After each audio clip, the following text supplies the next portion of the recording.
Crédit Photo, Abaka. La carrière de Mylène Farmer débutait il y a presque 40 ans, avec la parution en mars 1984 de sa première chanson Maman a tort, devenue son premier succès populaire. À l'époque, la chanteuse, qui se rêve comédienne, fait la rencontre décisive de Jérôme Dahan et Laurent Boutonnat, son futur Pygmalion, lors d'un casting pour interpréter ce titre malicieux et faussement enfantin. Entre les murs du studio Le Matin Calme de Jean-Claude Dequéan, situé à Aubervilliers, André Peuzin, surnommé Slim, assiste en première loge à l'éclosion de ce talent rare.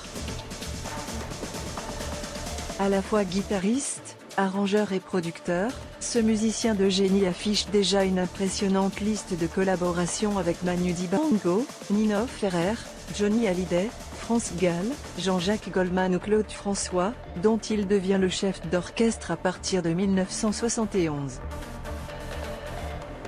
Il est aussi le cofondateur du groupe Disco Voyage, qui s'exportera jusqu'aux États-Unis avec le tube From East to West. Si ce nom revient dans l'actualité, c'est parce que Slim Peuzin vient de nous quitter à l'âge de 78 ans, comme l'annonce l'AFP. Les causes de sa disparition ne sont pas révélées, mais l'artiste entretenait depuis 40 ans une longue amitié avec Mylène Farmer, qui l'accompagnera sur plusieurs décennies. Le player Dailymotion est en train de se charger. var configuration égale new object. Configuration.video égale x8rkkdk. Configuration.param égale new object. Configuration.param.aspect-ratio égale 16:2.9. Configuration.param.mute égale true. Configuration.param.enabled logo égale false. Dailymotion.create player my Dailymotion player. Configuration, elle a tout de suite compris ce qu'était le métier lorsqu'il rencontre Mylène Farmer en 1984, Slim Peuzin est tout de suite fasciné par son aura. Elle ne m'a pas dit un mot.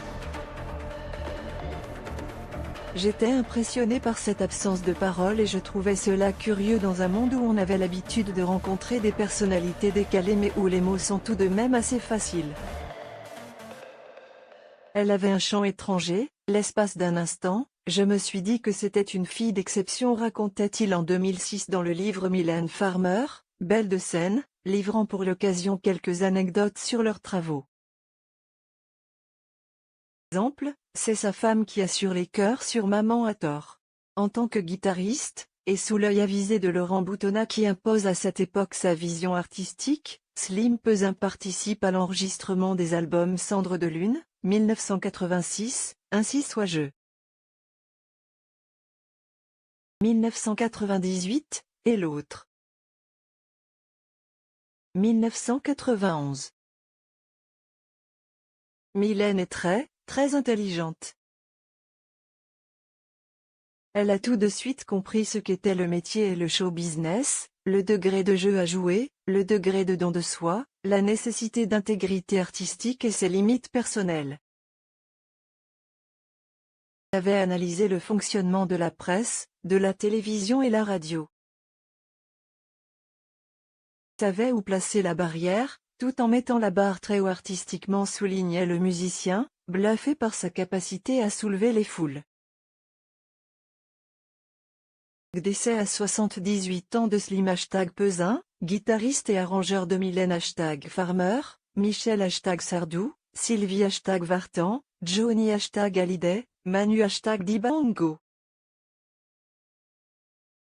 Des orchestres de #Claude François, compositeur arrangeur de musique de film mais aussi producteur, La souris déglinguée, Chagrin Jean-François Guyot @JF Guyot, January 18, 2024 à lire, Mylène Farmer, on a classé ses albums, du pire au meilleur. Slim Peuzin est enrôlé sur le Tour 89, la toute première tournée de Mylène Farmer, qui est pour lui un véritable choc, la seule que je trouve dans la lignée de Claude François, avec le même genre de public, fanatique, qui connaît tous les textes par cœur, c'est elle.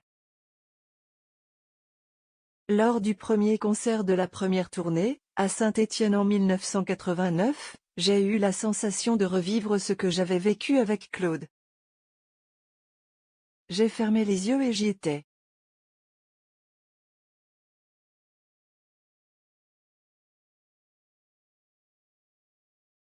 Il revient à ses côtés en 2001 pour Les mots, son tube avec Seal et le best-of à qui il donne son nom, et on le retrouvera en 2012 au crédit de l'album Monkey Me.